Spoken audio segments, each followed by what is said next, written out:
And so upcoming, we have a special seminar coming up regarding broader impacts as it relates to NSF proposals.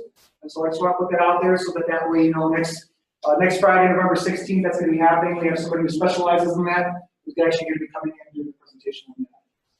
Here's our contact information and here's our faces. So if you're looking for any of us from DER, and also I have Mary Ann's contact information on here, so you have that as well. So with that, I'm going to turn it over to Mary Ann.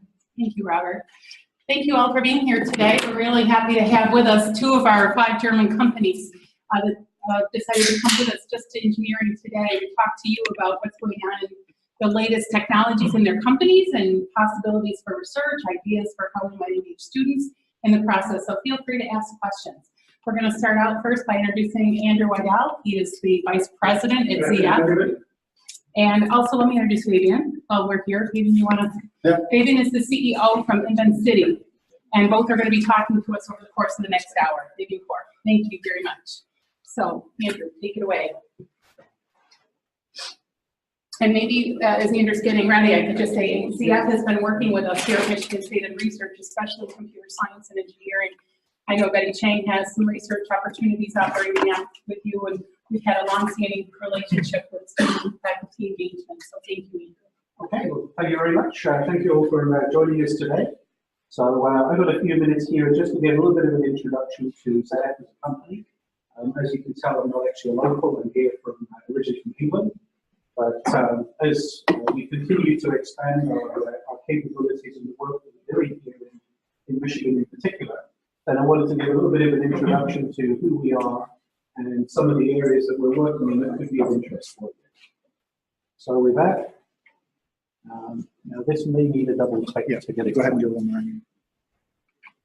Okay, so first of all, just a couple of minutes. I'll explain a little bit about our vision for the future in terms of automation and electrification.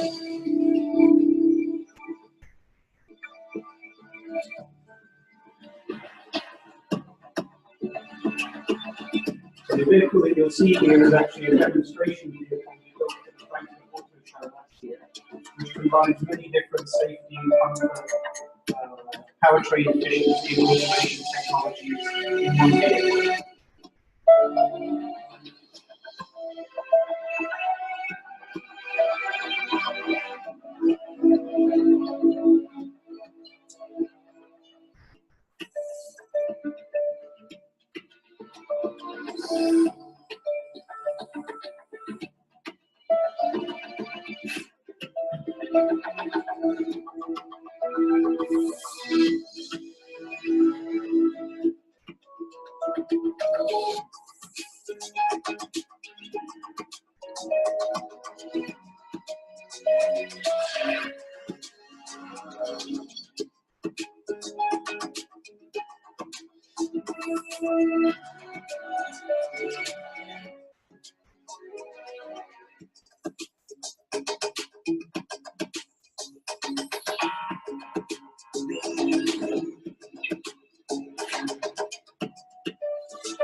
Okay, so that's in 3 or 4 minutes is really a summary of many of the different activities currently going on within ZF, within our different engineering departments and divisions, covering a wide range of topics.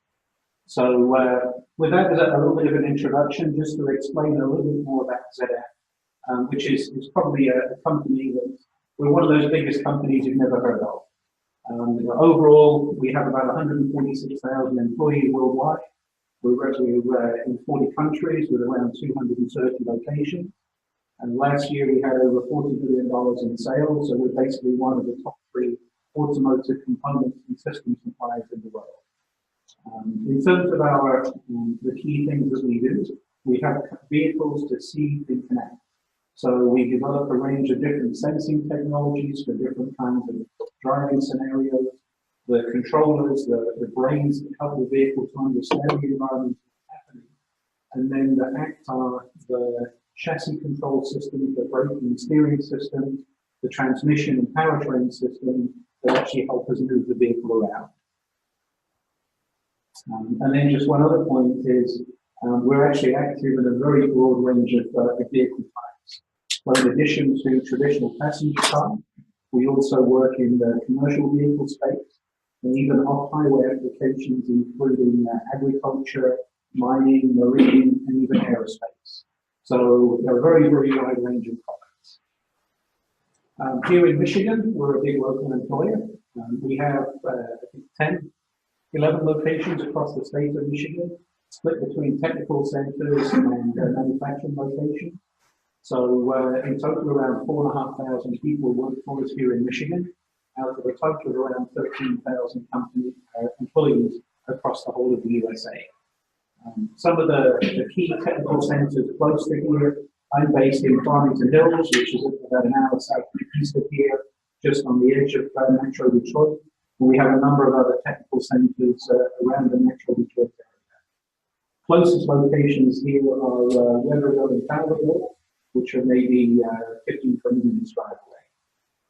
So some of the products and technologies that are developed here in Michigan include some of our advanced driver assistance sensors, so object recognition cameras that help us look at the traffic ahead of the vehicle, understand what's going on. A lot of work in safety technology with crash sensing electronics and control electronics for airbags, braking and steering systems as well. So electronically controlled braking and electronically controlled steering systems. So in terms of our role in the overall drive towards improving efficiency in transportation and powertrain, energy efficiency has always been an important topic in Germany. And along with many other German companies, it's always been a strong focus. Just a little bit of history. ZF as a company has been around over 100 years. Started off making gears for transmissions for the Zeppelin airships. So that was one of our first applications where efficiency and also lightweight was very important. You know, with the development of airships, everything is critical in terms of weight of the vehicle itself versus how much it can lift and carry. Germany is also known as a technology leader in terms of development. And having started building gears and moving into transmission, we've been developing highly efficient transmissions for many decades. More recently, also started to move into electrification, so adding hybrid capabilities to our transmissions, as well as moving to full electric vehicles. Now, just a little bit of difference between our own country, Germany, and here we are in the US. So really there are some dramatic differences in driving conditions and the living environment between these two countries. And that really impacts the way that some of our technologies are developed, or the technologies that we offer.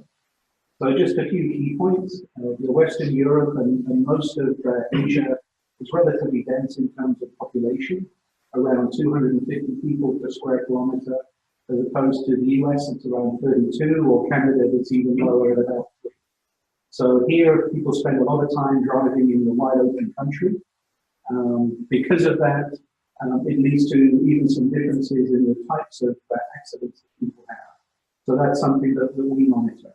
So in Europe, a typical collision is a rear-end collision in the city. Here it's a single vehicle accident where a vehicle runs off the road somewhere out in the countryside. So the safety technologies that we offer and develop for those vehicles can be quite different. Fuel prices, today around $3, even dropping below that. I saw some 249s on the way here, so fuel is coming down again. I think it's the lowest it's been in about 7 months. In Europe, it's double that price or more. We're looking at $6 to $7 dollars for a gallon of fuel in Germany at the moment. That has a big impact on the vehicles that people choose to drive. So here in the US, the take rate, people are driving trucks more and more, there's smaller and smaller SUVs coming, and around 70% of all new vehicle sales here are some kind of light truck or SUV. And compare that to Europe, where 2/3 of the vehicles sold are compacts or subcompact vehicles. So, really a difference in the type of vehicles that people choose to drive, and the cost of transportation and the type of driving that people do, whether it's really more city or more rural driving, is also a big influence. So, some of the different technologies that we offer to meet those needs. As an example, we built a demo car recently, the little electric city car there. This has a turning circle of around 20 feet, so you can actually turn it around inside a soccer goal. But in a tight European driving environment with really small parking spaces, this has a special front steering system, which helps the wheels turn really sharply. But it means we can park it in a parking space that's only 2 feet longer than the vehicle itself.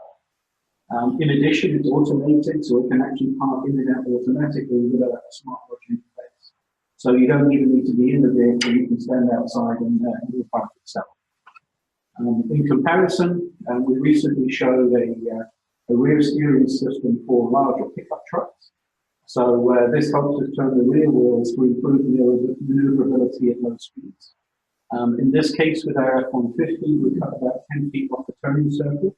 So we have a full-size truck with about the same maneuverability as a Ford Escape. And then finally, just a picture on the end there, with the growth of hybrid technologies. It's something which the car manufacturers here have battled with, but with the price of gas remaining low, not really much take in terms of hybrid so far, but growing much more quickly in Europe. So a little bit more about where we're going and the approaches that we're taking to deal with those different kinds of market requirements. In the vehicle up front, we saw the explanation of our company's vision, Vision Zero, as we call it, zero emissions and zero accidents. So in terms of how we're implementing that, we have 4 different groups of activities around vehicle motion control, which is how we actually control and manage the movement of the vehicle. Around automated driving, so the sensing and control of the vehicle. Efficiency, so the drivetrains that we use and increasing levels of electrification. And then finally, integrated safety, which is how we combine crash prevention systems together with post-crash protection systems to make sure that as people are doing more and more different things in their vehicles, where they're no longer necessarily driving, you could be reading, sleeping, watching movies and so on, but we continue to try and protect people as best we can while they're doing whatever it is that they choose to do in those vehicles. And that really comes around these three themes of see, think, and act. See, interpret the environment. Think, use that sensor data to figure out how best to move the vehicle or protect people. And then act are the braking, steering, the safety systems that we use to protect people and to control the vehicle movement. So, ZF, actually where I came from, about 3 years ago, ZF acquired a big US auto parts supplier called TRW. TRW was a big manufacturer of braking system, steering system, and airbag and safety system. ZF traditionally had a focus on powertrain efficiency, transmissions, and so on. So combined, we brought together all of our capabilities. And as we look towards the future, we think about automated, connected, and efficient driving. We're working on how we can bring all of these systems and technologies together. So from the automated driving perspective, we have a range of radars and cameras that we have in production today. We've actually been selling these now for around 20 years. And that's when our first radars came into the market. And the cameras came in around 10 years or so ago. The central controllers for data processing. So once we've collected that sensor data, we understand the environment around us, we need to process it. Here we have a partnership with NVIDIA. Really the processing task is so high and so intense with automated driving that the traditional automotive chip manufacturers didn't have anything that was powerful enough. So the industry's gone outside. And in NVIDIA's case, they kind of came into this by accident. NVIDIA, most people probably know or heard of from PC gaming or CAD workstations. And in those cases, what essentially they're doing is taking some mathematical models or some 3D models, they're rendering them and creating a photorealistic environment, which is where you're gaming or playing or watching.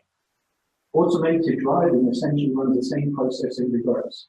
You start off with a photorealistic image, an environment, and you're trying to essentially analyze, interpret that, and use that to work backwards and generate the 3D models to understand the environment and what's going on. So a few years ago, NVIDIA kind of the penny dropped and it's like, okay, if we take this chip and turn it around, then we've got something that could be really good for automated driving. And that's how the partnership has grown from there. And then finally, act and actuation. So these, as I said, these are the arms and legs that go through the steering system. On the powertrain side, as I mentioned, we've been a transmission manufacturer for many years. Now moving into building our own electric motors, the control electronics, and so on to go with that, that allows us to build hybrid transmissions or even complete drive modules. So complete axles with the motors and control electronics built in. So what can we do with all of these building blocks now we have them together? First of all, today we're already starting to use some external sensor data and some inputs around the static driving environment to improve the vehicle control, to make it more comfortable for people, and to improve fuel efficiency. So we can already use, for example, a map database that will say, hey, there's a hill coming, so we can downshift in advance to be in the right view for it. Or maybe there's a tight bend, a hairpin bend coming up ahead on the road, that the car can start to lift off and coast or even start to regenerate some electricity in advance because we know what's coming. The next step beyond that is we start to use our driver assist and automated driving sensors, which is now looking at the traffic environment around in real time. So, okay, where are the vehicles around me? How much space do I have for the vehicle in front? And using that information, as well as things like stop light detection. So I can see if the stop light is red or green. I can control how the vehicle accelerates and slows down based around the changing traffic environment around me. And that can allow me to improve my energy recovery, my transmission and powertrain.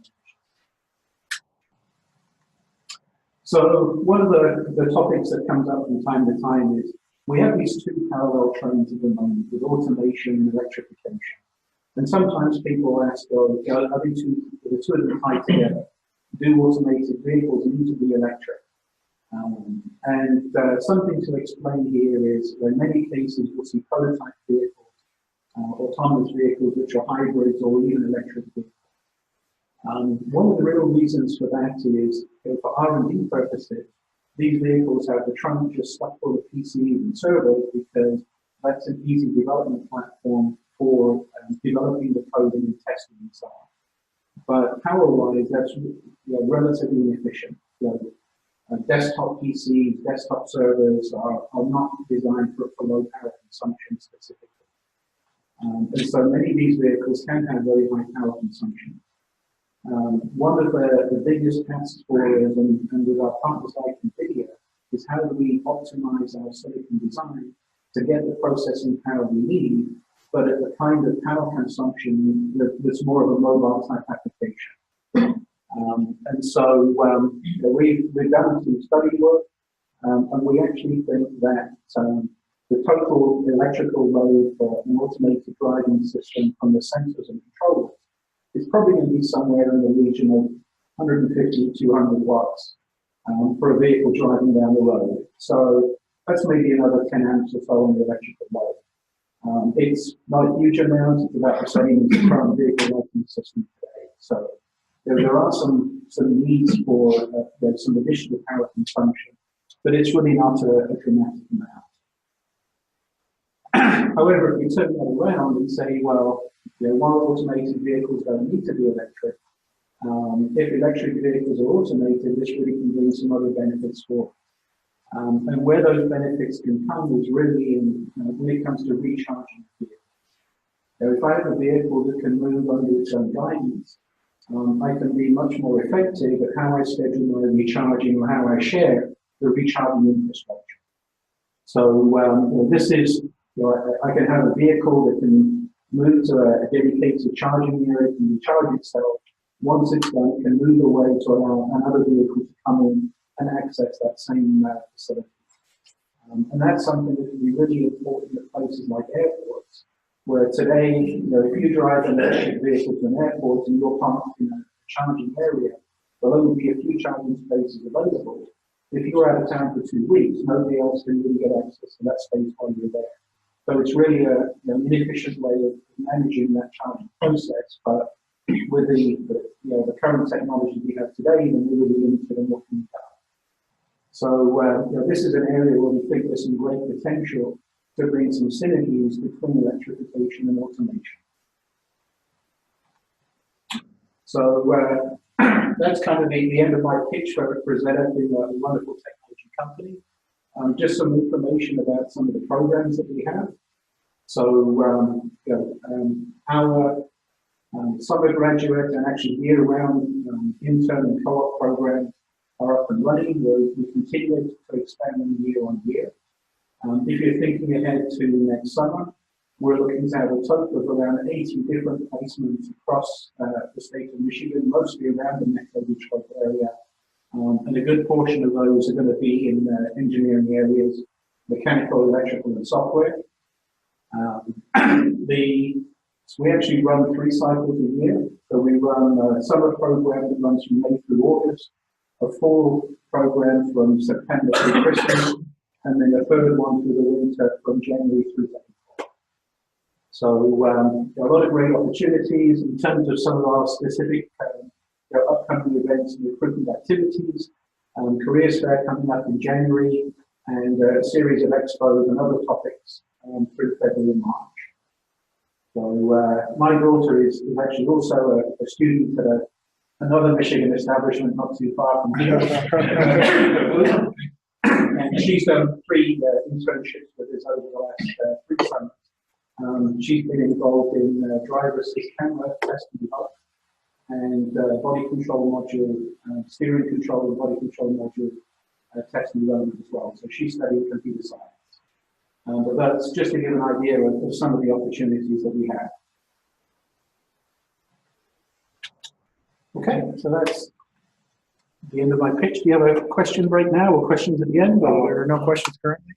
You can go ahead and if you want to answer any questions, feel free. Does CF work with faculty or semesters or the summers? I don't know if you talked about this. So I think we had a discussion here. So we are increasing our engagement with some of the local universities.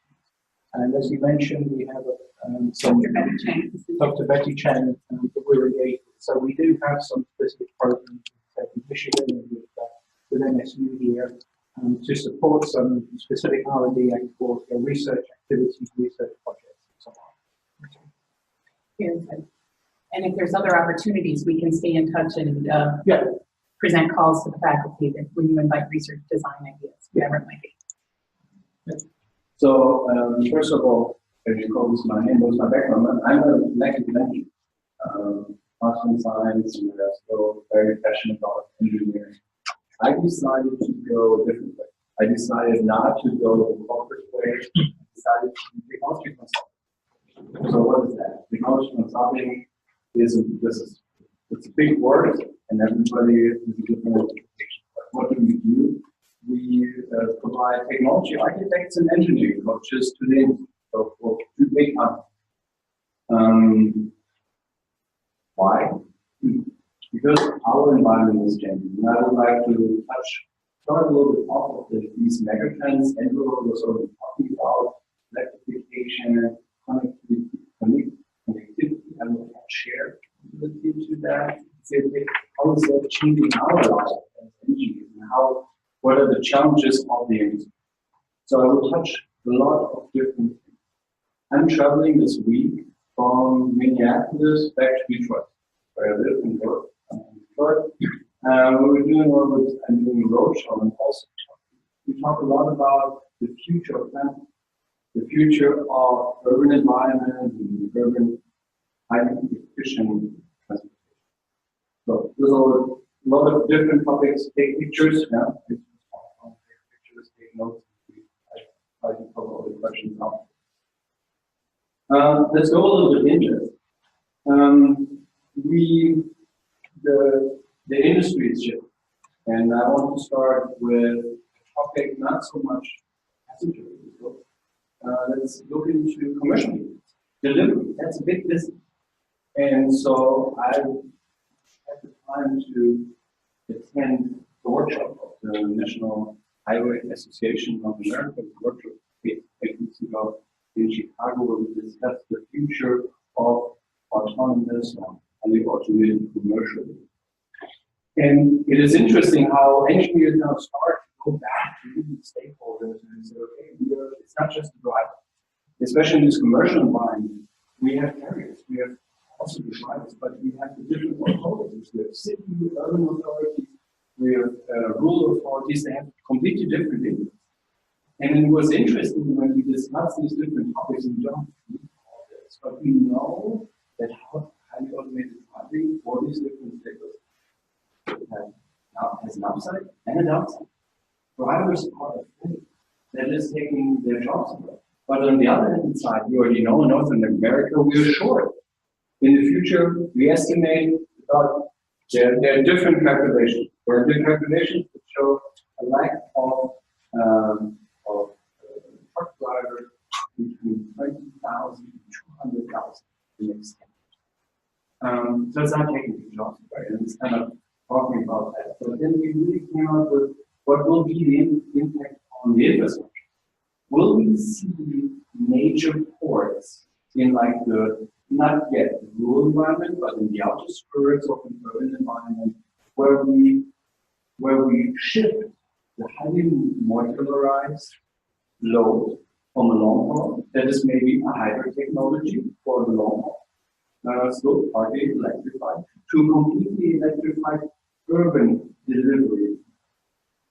And then people came up, and then we had people from the delivery companies that said, for us, not so much in Detroit, but in Chicago, Minneapolis, it is very challenging to bring the delivery, the packages, to the companies, to the private households, because sometimes we do not even find the parking spot.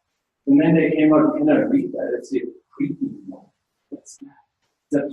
I cannot park. So that means I have to park in second row. I go 3 times from the block, and then I park in second row anyway. That's distraction from the traffic. Why can my delivery truck just creep around the block? If I get out, get my delivery package, and bring it to the address where it's supposed to be, let's go. That's it. It's a very, what we call, very defined operation. That means the domain where this vehicle is suddenly driving, highly automated, is very clearly defined. It's not a high-speed environment, very interesting use case, and we have a business case. Now, we already, I hope you already recognize the thought process that's going on and how much we as engineers have to think about business benefits in the industry and then come up with completely new ideas. When we now take this to not so much the use case of delivery, but let's think about the driver itself. In the private environment, in the passenger vehicle, and when we look into future interior design, and when we would have opened the mobility capsule that Andrew will show that is driving around in the city of the future, and completely new ideas of interior design, where's that coming? It's coming from a broader interpretation of mobility efficiency. It's not just about lower emissions. It's not just about having a smaller carbon dioxide, but it's also about using the time we all have in a more efficient way. The time we spend driving is a time where we cannot produce. I can make some phone calls, communicating is also beneficial, but that's it. We cannot produce something. When we now take this example in a commercial truck driver life, someone who is this truck driver. The truck driver needs 20 minutes, every 20 minutes of free time to run kind of his own company. Is that more a threat for the carriers, for the big fleet companies, or is it a threat for the drivers? I'd say it's a great opportunity for the drivers to have more time to kind of take care of themselves about the next trip. And that's why we are also discussing this topic with commercial Uber. They are investing a lot of money in this topic, not in the passenger community, but in the plane. So it's interesting how things are shifting. When we talked about Uber, we bring shared mobility, electromobility, self-driving together. It's an interesting environment where we come up with completely new functionality. What does it mean for us as engineers? Engineers, computer science people, or physicists, people who want to build the new thing of the future. Back in 2000, the industry I was working on, aerospace, defense, automotive space, was very focused on the package. I have a product, I want to slightly improve the product, I want to give the package more features, add on features. So from the package of the product itself to adding features. Then we were thinking about and introducing new ways. First from the packaging to the features, and then the innovation path switched. People said, okay, we have to be featured because our customers do not pay us anymore per pound, per horsepower. They pay us for functionality. They pay us. I buy a car with myself out. I pay for features that people say, that decelerate, that make the steering maneuver when they see something that I might have missed because I was distracted, because I'm a human. So people pay for features. What we see now and what is maybe also the path in the future for the companies that want to be more successful than the competition is even going one step further. Don't start with a feature that we might already have in our head because we are all smart, great ideas. Sometimes we are thinking features. This is what I want. But sometimes we have to put ourselves in the position of the maturity of the user. Or the users that we don't have to do. The market we have not captured yet. And this is kind of the new approach where we see more need and benefit that we you go out there and say, okay, what is the problem? And this is kind of, especially the last few days, talking to state senators and city officials and civil engineers. Let's not talk about features. Let's not talk about Uber and shared mobility. Let's not talk about electric shared scooter system. Let's talk about the problems. Let's talk about the single parent homes where the kids cannot go to sport because it's so difficult for them to do. Let's talk about the person who has a job but would like to make the next step, not so easily commute to the next community college. Why is that? Because of data transparency. Because it's super difficult for them to commute without a vehicle. A vehicle is expensive. We didn't live in Michigan. Insurance here, that's a big step. I mean, that's what you to afford it. You can pay insurance. And that's luxury in Michigan. So we have to think about that. And this is all workforce.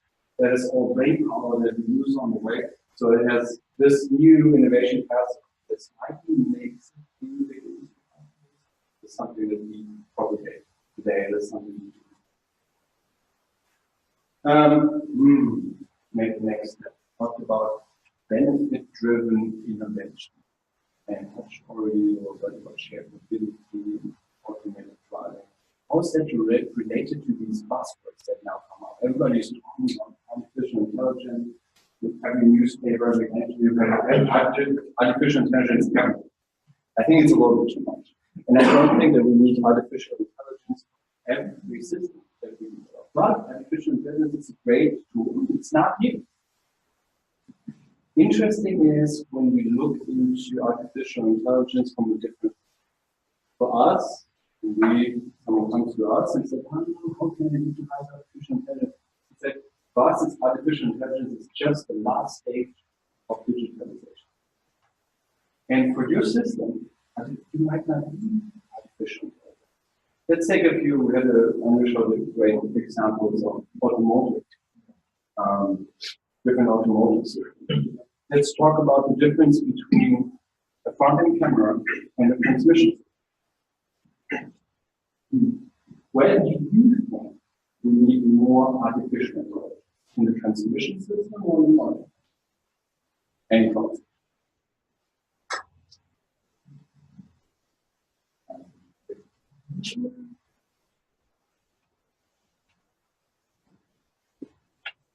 Maybe the camera, right? The camera. Why? Because if you're looking at the camera, I would think that you'll come across different things and obstacles so you can learn. That's exactly that. The world of a transmission will not change. Because it has a very clearly defined job. High efficient transform plot. In different stages. The camera system is deployed today. Built and program camera, built in a car, to motors, vehicle, it doesn't matter. It's deployed there, and then it's in there. The world is changing. We say all the time the world is changing faster than it has ever been. Now we put an intelligent eye, a camera out there, and we give it a certain capability. Capability is the capability of today. But when we do the vehicles of the future and the behavior of the vehicles, or it will also change. How can this camera still recognize things? So it needs to have some kind of. When we are out there and see things we've never seen before, it's that. Normally we take a picture and we look it up later. But we learn, and it's not learning doesn't happen in real time. It's late. So exactly. But still, digitalization for transmission systems, super important. Predictive maintenance to bring maintenance costs and failure detection times down to not being also to save resources, to make mobility more efficient. Very important. So when we talk about transmission system, we're really on the final stage here, and then it is important where we are today. So in the transmission system, we do data collection. We have a lot of sensors. This is kind of where our space is not just in automotive, also in smart energy, to help these companies to get from the data collection to learn the capabilities and data analytics and organization go and move a little bit forward. So kind of on the way to artificial intelligence, I sketch kind of a system that is a little bit bigger than just see, think, act, see, think, act, experience. Today we're more talking about maybe the chain of sensors, data transfer, visualization, analytics, and we see how that will force our system to be more connected. To do things, not the real-time jobs, not the highly automated features, but to do some analytical stuff on the cloud. Otherwise, we cannot have the capability. And this is one area where the mechanical engineers, computer science people, electrical engineers work way closer together in the past. We see where communication SoC providers like NVIDIA, vehicle technology providers like ZF, but also cloud companies work way closer together to close the chain and say, okay, where's the data coming from? What are the different methodologies that I have to use? So finding a new way to store data in data hubs. It's not solved yet. It's not so easy to get the right data out of the fleet of vehicle, analyze it, and then in the end make the improvement of the algorithm and bring it back to vehicle and make sure it's still safe. It is not so easy. So we have to think out of the box. We have to think out of this box, which kind of shows a little bit and the system with the environment, with the camera and roadmap, what we do. And we'll talk about sensor. That is a system picture that shows the sensor fusion with different sides, with the vehicle motion, environment. So we have to do a lot of thinking of things. But we also have to think a little bit outside the box. That's the next reason why we think, whoa, we will not be thinking about automated driving, but we will need some connectivity to the infrastructure. There are some technologies that are fairly expensive. We try to deploy them today in the production. I'll give you one example of today and the way we build LiDAR systems is fairly expensive in terms of price projection. Why can we not share this expensive technology? And this is an example that is deployed in the example that is very interesting to team it up because it takes one device, a LiDAR that is already proven a concept in a vehicle, and puts it on the infrastructure. And then it identifies pedestrians and cyclists. But it opens a new communication channel back in the vehicle because it tells in the end the vehicle where the cyclist is. And we can validate and the whole information that we already have inside the vehicle with the enhanced information from the infrastructure. Exciting tool, but we built a real-time system with a communication paths from the infrastructure world in the automotive world.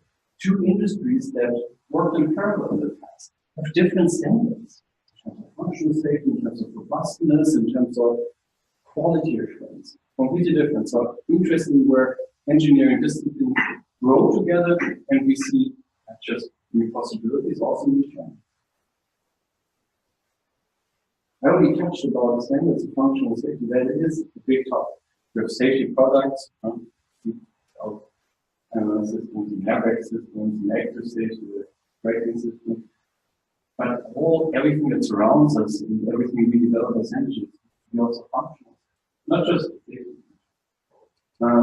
And when we bring that together with highly automated driving, we see that in the past, transmission system has a lot of different functional assets that are we call safety.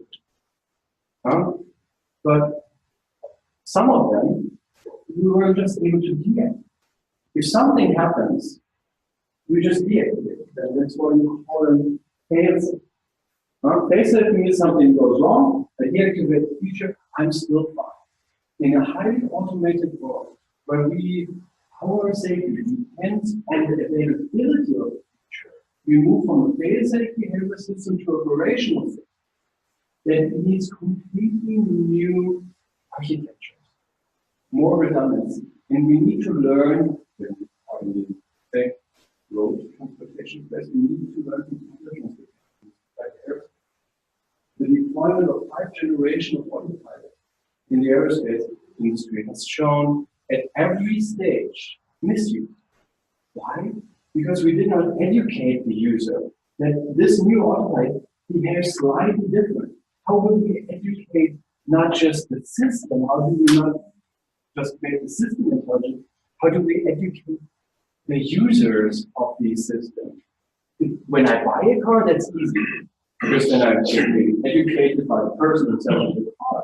When I get a rental car, then there's a highly automated feature, and depending on the brand, they all behave a little bit differently.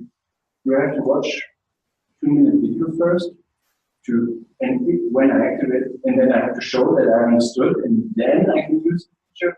Very interesting. I talked about the camera system, outside perception. Now it gets weird because we bring normal automotive system together with the topic of artificial intelligence and functional safety. So we have 3 high complex areas. How's that related? Today, and that's why your answer was absolutely correct, we need to train the camera. It's not 100%, we train classifiers.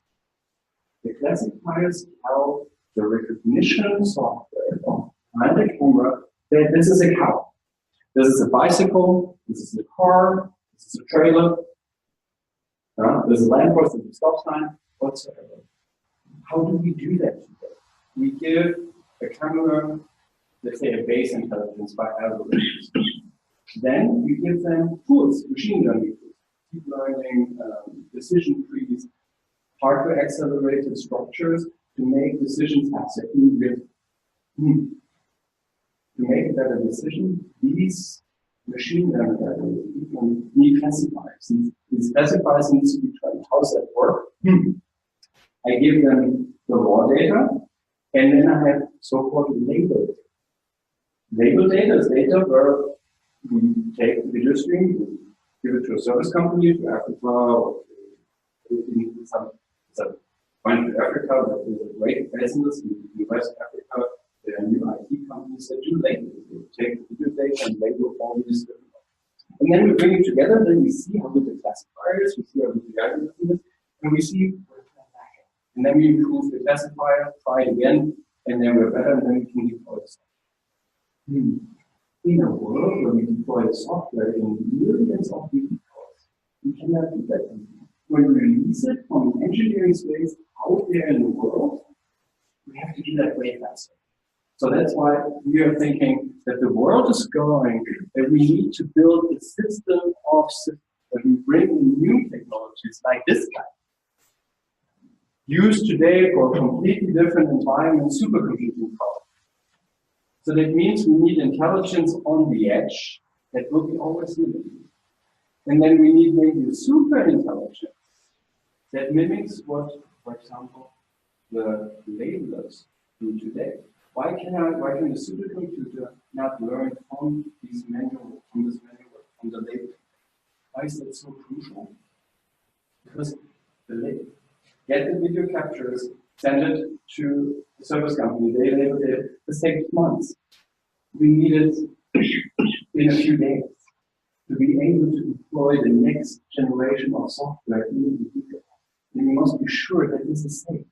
So it's kind of interesting how we now develop the software and the system in the vehicle, hopefully in the same manner that we develop the test and validation environment around a complete new environment for engineering. Talked about, and that's the last topic I want. Do I have 5 minutes? Okay. Now I talked about we have autonomous driving, autonomous control, we have shared mobility, how that influences. We talked about safety features, how we also have to connect infrastructure with the vehicle. We see a lot more data for many reasons. When you talk about this new data communication, new challenge comes. Cybersecurity. It's as a lesson we were thinking about for 8 years. As outer space is just the best. We're thinking for 8 years cybersecurity. That will be a topic in public. But no one was really reacting. We started our first embedded cybersecurity project 7 years ago, not in the industry, in the healthcare. Why? It's also a embedded system. There was a blood analysis machinery that was deployed in hospitals. Quota flash over the air capabilities to improve the algorithm and the analysis that was working in the machine. But it was also connected to the patient database in the hospital. Now we see where it's going. The database connection was a very interesting asset for hackers. So hackers tried to protect it and it was not protected at all. So we did our cybersecurity concepts and process and tool development in the medtech environment. And then 4 years ago, we moved it all out. Oh, we have way more connections, transmit more data, and so now we need process methods. And that's what we did. Then triggered by these events and hacker attacks of different vehicles, we said, when we think about machine learning with the supervising intelligence, system of system, we also have to think about automotive system that highly connected, diversity of exterior connections.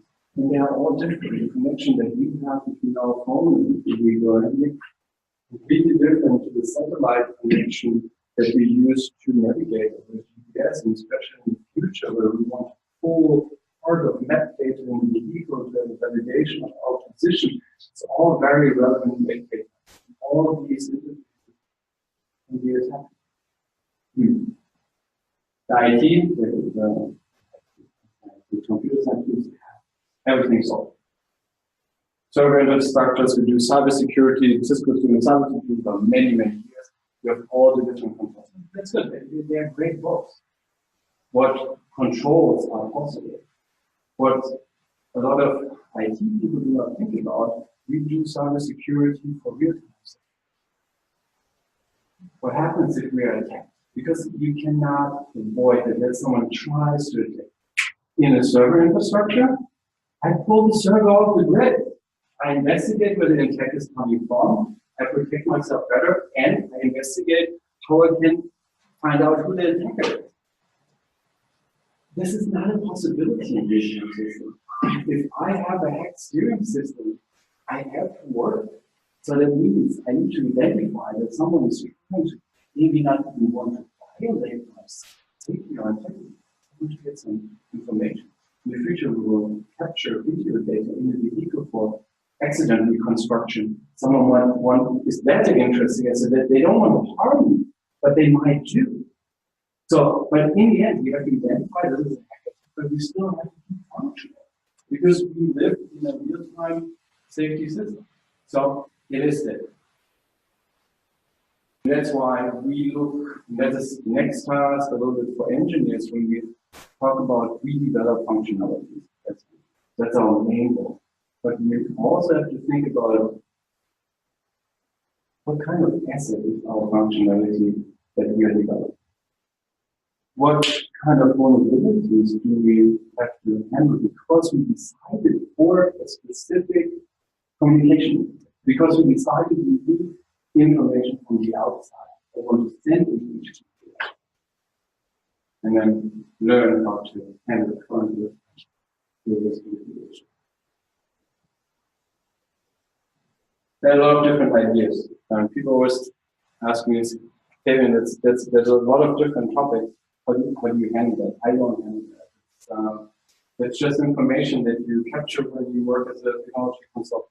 So this gives you an idea of who our clients are. We are a German company. We have 5 offices in Germany. Our first office in 2016 in short. We have a new office in Manila. Capability to work as a small company. 250 consultants, 24 hours, sometimes 5, sometimes 6 days a week. And I think it's the exciting part is exchanging, transferring, not technology. Everything we do is under NDA, but best practices, especially in the methods and tools of one industry to the next. That's more common in our industry. But we organize that internally. We have 8 different centers of excellence. So where everybody who joins the company is allocated to one of these centers. and what the interests are, what the capabilities are, and things, new methodologies, new knowledge, new techniques, new company, and then we build teams to do, for example, this commercial vehicle company, the German one that asked us a few years ago, he prepare for functional safety, and we don't know how to do all the wrong, we thought that we could do engineering for. So far, so good. That's all from my side. Let's take any questions.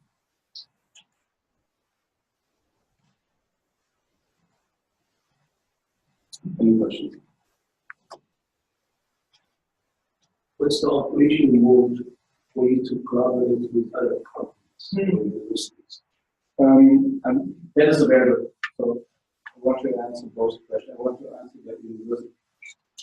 I did a lot of research collaboration with universities, very different universities in Germany, and I would like to start saying that's why I'm currently in university. I will try. I'm trying to find more. Back in Germany, it was always a combination that, for example, most of the time we started with a joint research with one master, PhD student, in terms of where we had certain interests to find these out, and there was overlapping interest of the professor.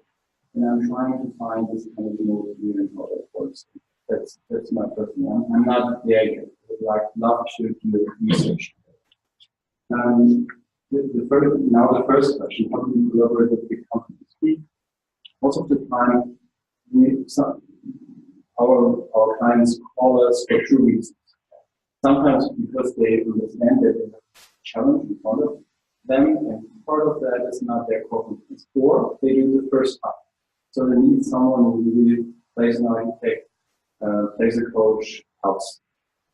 The other 50% of our job is buyout.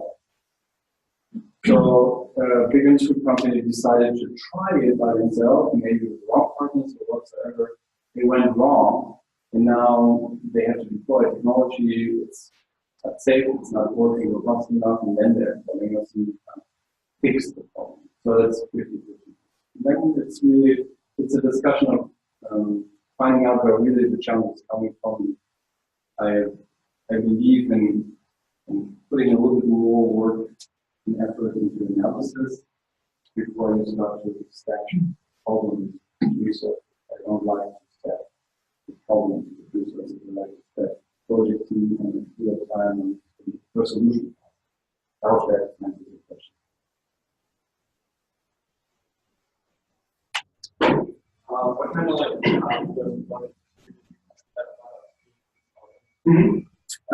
So today, most of the time, colleagues join us as associate.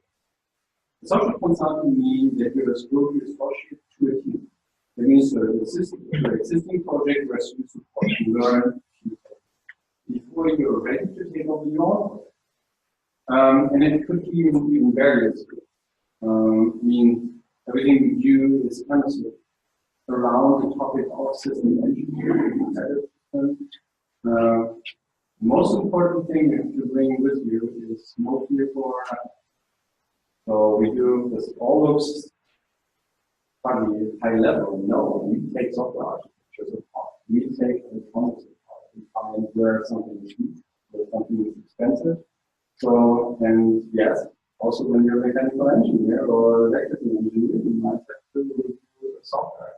And the other way around. A computer science person, and you have the second suppliers for discussion, and you have to take electronics. So it's really be open, be motivated, and especially have good skill set. I think that's important, but motivation beats that. When you are hungry for knowledge and hungry for challenges, then we have plenty.